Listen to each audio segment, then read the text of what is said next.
দুইটা প্রশ্ন আছে। যদি কোনো ব্যক্তি কারো অর্থ এবং জায়গা আত্মসাৎ করে, জায়গা অর্থ দুটোই ফেরত না দেয়, এইটা আত্মসাৎকারীর তো কঠিন অবস্থা আত্মসাৎকারীদের। এটা করা যাবে না, এটা হারাম, কবিরা গুনাহ। যদি কোনো ব্যক্তি কারোর জায়গা জমি আত্মসাৎ করে নেয় তাহলে তাড়াতাড়ি তাকে ফিরিয়ে দিতে হবে। যদি ফেরত না দেয়, এই জায়গা জমি নিয়ে যদি সে মারা যায় তাহলে কিয়ামতের ময়দানে এমন অবস্থা হবে, যেই জায়গা সে দখল করেছে ওই জমিন থেকে একেবারে জাহান্নামের সীমা পর্যন্ত যতটুকু মাটি হবে, এই মাটি মোট তার গলায় বেঁধে দেওয়া হবে, এই গলায় বেঁধে দেওয়া হবে, কোথাও যেতে পারবে না। এবং এই সব কিছু নিয়েই তাকে জাহান্নামে ফেলা হবে। মাটিও আগুনে উত্তপ্ত হবে, জাহান্নামের আগুনও উত্তপ্ত হবে, ওর শরীরেও আগুন উত্তপ্ত করবে। এজন্য যারা এগুলো করেছেন, আল্লাহ তাআলার কাছে আমরা সবাই দোয়া করি আত্মসাৎকারীরা যেন পাওনাদারের পাওনাটা ফেরত দেন। সবাই বলি আমিন। নামাজে সূরা ফাতিহার শেষে আমিন আস্তে না জোরে বলবে, এই বিষয় নিয়ে আমাদের ভিতরে অনেকটাই মতনৈক্য আছে যে নামাজে সূরা ফাতিহার শেষে যে আমিন বলা হয়, এই আমিনটা কেউ বলেন যে আমিন জোরে না বললে নামাজ হবে না। আবার এই আমিন নিয়ে অনেক গন্ডগোল হয়, অনেক মসজিদে অনেক রকমের গন্ডগোল হয়। না, হাদিসে কি বলে? ফুকাহায়ে কেরামের মধ্যে মাযহাব, শাফি মাযহাবের মধ্যে এবং মালিক ইমাম আহমদ ইবনে হাম্বল রাহমাতুল্লাহ আলাইহির মাযহাবের মধ্যে এই আমিনটা জোরে বলা সুন্নাত।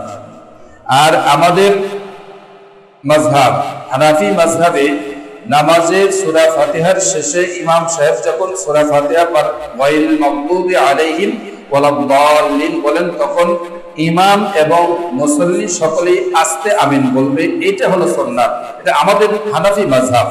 এখন দলিল কি বলে? দলিলের ভিত্তিতে কি আসতে পারে? এর দলিল হলো রাসূলুল্লাহ সাল্লাল্লাহু আলাইহি ওয়াসাল্লাম মসজিদে নববীতে নামাজ আদায় করেছেন। হযরতে আবু হুরায়রা রাদিয়াল্লাহু তাআলা আনহু থেকে হাদিস বর্ণনা করা হয়েছে।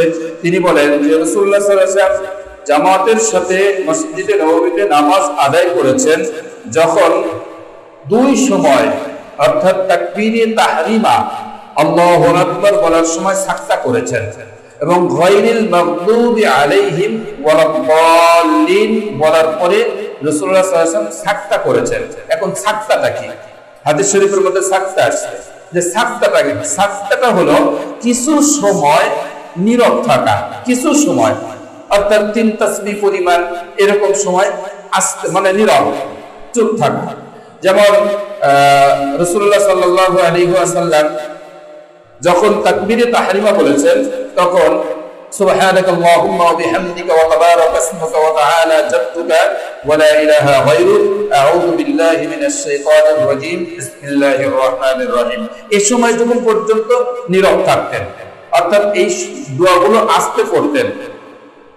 এখানে ইমামে আযম আবু হানিফা রাহমাতুল্লাহ আলাইহির মাযহাবের মধ্যে এই হাদিসের মধ্যে বর্ণনা করা হয়েছে যে রাসূলুল্লাহ সাল্লাল্লাহু আলাইহি ওয়াসাল্লাম যে আমিন আসতে বলেছেন, এই আমিনটা হলো কোরআনের অংশ না। এই আমিন কোরআনের অংশ না, এটা একটা দোয়া। আর আউযু বিল্লাহি মিনাশ শাইতানির রাজীম বিসমিল্লাহির রাহমানির রহিম এগুলো কোরআনের অংশ। তো কোরআনের অংশ রাসূলুল্লাহ সাল্লাল্লাহু আলাইহি ওয়াসাল্লাম আসতে পড়েছেন, আমিন আসতে পড়েছেন। তো যদি কোরআনের অংশটাই আসতে পড়া হয়েছে, আমিনও আসতে বলেই যুক্তিসঙ্গত। এরপরে আরেকটা হাদিস বর্ণনা করা হচ্ছে যে ওয়াইল ইবনে হুজর রাদিয়াল্লাহু তাআলা আনহু বলেন যে রাসূলুল্লাহ সাল্লাল্লাহু আলাইহি ওয়াসাল্লামের পিছনে আমরা নামাজ আদায় করেছি। রাসূলুল্লাহ সাল্লাল্লাহু আলাইহি ওয়াসাল্লাম যখন গায়রিল মাগদুবি আলাইহিম ওয়ালাদ-দাল্লিন পড়েছেন তখন তিনি আমিন বলেছেন। আমিনটা আসতে আমরা যে কয়জন সামনে ছিলাম ওই কয়জন শুনেছেন, কিন্তু পিছনের কোনো মুসল্লিরা, কোনো সাহাবীরা রাসূলুল্লাহ সাল্লাল্লাহু আলাইহি ওয়াসাল্লামের আমিন শুনতেন না। এই হাদিস দ্বারাও প্রমাণ হয়, ইমামে আযম আবু হানিফা রাহমাতুল্লাহ হাদিস মাযহাবের মধ্যে নিয়ে আসছে যে ইমাম আবু ইউসুফ ও মুহাম্মদ রাহমাতুল্লাহ বলেন যে আমরা এই হাদিসের উপরে আমল করি যে রাসূলুল্লাহ সাল্লাল্লাহু আলাইহি ওয়াসাল্লাম প্রথম যুগে যে আমিন বলেছেন আর পরবর্তীতে আমিন আসতে বলেছেন, দুই একজন সাহাবী বুঝতে পেরেছে যে রাসূলুল্লাহ সাল্লাল্লাহু আলাইহি ওয়াসাল্লাম আমিন এভাবে আমিন বললো, অর্থাৎ জোরে বলাটা ছিল তার এই সময়ে আমিন এভাবে বলতে হবে। আবু হুরায়রা রাদিয়াল্লাহু তাআলা আনহু থেকে আরেকটি হাদিস বর্ণনা করা হয়েছে আমিনের ব্যাপারে, যে রাসূলুল্লাহ সাল্লাল্লাহু আলাইহি ওয়াসাল্লাম বলছেন যে তোমরা আমিন বলবে যখন ইমাম সাহেব গায়রিল মাগদুবি আলাইহিম ওয়ালাদ-দাল্লিন বলবে, তোমরা সবাই ইমাম এবং মুসল্লি তোমরা একসাথে আমিন বলবে। আর এই আমিনটা যদি ফেরেশতাদের সাথে মিলে যায় তাহলে তোমাদের পিছনের যত গুনাহ আছে সমস্ত গুনাহ আল্লাহ মাফ করে দিবেন। তাহলে আমিন বলায় ফজিলত আছে, অনেক ফজিলত, কিন্তু বিষয়টা হলো আস্তে না জোরে। রাসূলুল্লাহ সাল্লাল্লাহু আলাইহি ওয়াসাল্লাম যেহেতু আস্তে বলেছেন, আর আগে শুরুতে জোরে বলেছেন, পরবর্তীতে আস্তে বলেছেন। ইমাম আবু ইউসুফ মুহাম্মদ রাহমাতুল্লাহ বলেন, আমরা হানাফি মাযহাবের মধ্যে এই হাদিসের উপর আমল করি যে আমিনটা আস্তে বলবো, যেহেতু রাসূলুল্লাহ সাল্লাল্লাহু আলাইহি ওয়াসাল্লাম আমিন আস্তে বলেছেন, আমরাও আমিন আস্তে বলবো, হাদিসের দলিল আছে। আর যারা এই আমিন নিয়ে বিভিন্ন ধরনের কৌতূহল, আসলে আমাদের দেশে মাযহাব নিয়ে কোনো মতনৈক্য নেই, মাযহাব নিয়ে কারোর মধ্যে কোনো মতনৈক্য নেই। যারা মাযহাব মানে না তারা হলো ভেজাল বাঁধায়। যারা মাযহাব মানে না, যেমন আহলে হাদিস, আমাদের সাথে আত্মীয়তার সম্পর্ক, আমার দাদির কোনটাই হলো আহলে হাদিস।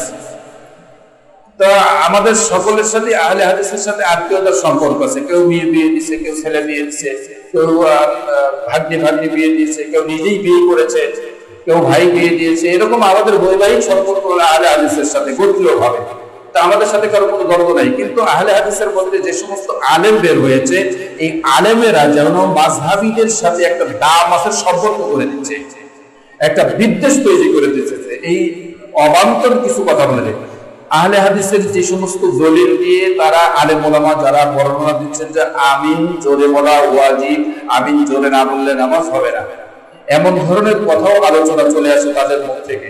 এই কথাগুলোর কোন যুক্তি নাই। আমিন বলা সুন্নাত, কেউ যদি আমিন না বলে নামাজ হবে না এমনটা না। কেউ যদি আমিন জোরে বলে নামাজ ডবল কবুল হয়ে যাবে এমনটাও না।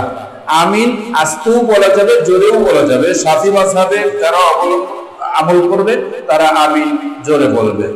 ইমাম আহমদ ইবনে হাম্বল রাহমাতুল্লাহির মাযহাবে যারা আমল করবে তারা আমিন জোরে বলবে।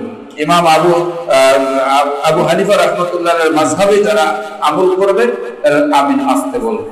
সারা বাংলাদেশে ইমাম আজম আবু হানিফা রাহমাতুল্লাহির মাযহাব চলে, অন্য কোনো মাযহাব বাংলাদেশে নাই। শুধু ফিতনাবাজ একটা মাযহাব, ওরা মাযহাব না, লা মাযহাব, মাযহাবের উপরে আমল করে না আহলে হাদিসের আলেম ওলামারা। এজন্য তাদের কথায় বিরুদ্ধ হওয়া যাবে না। আমরা সহিহ হাদিস পেয়েছি, আবু ইউসুফ মুহাম্মদ রাহমাতুল্লাহ বলেন, আমরা যেহেতু রাসূলুল্লাহ সাল্লাল্লাহু আলাইহি ওয়াসাল্লাম থেকে আমিন আস্তে বলার হাদিস পেয়েছি, আমরা আমিন আস্তে বলবো। আল্লাহ তাআলা সকলকে তৌফিক দান করুন, সবাই বলে আমিন।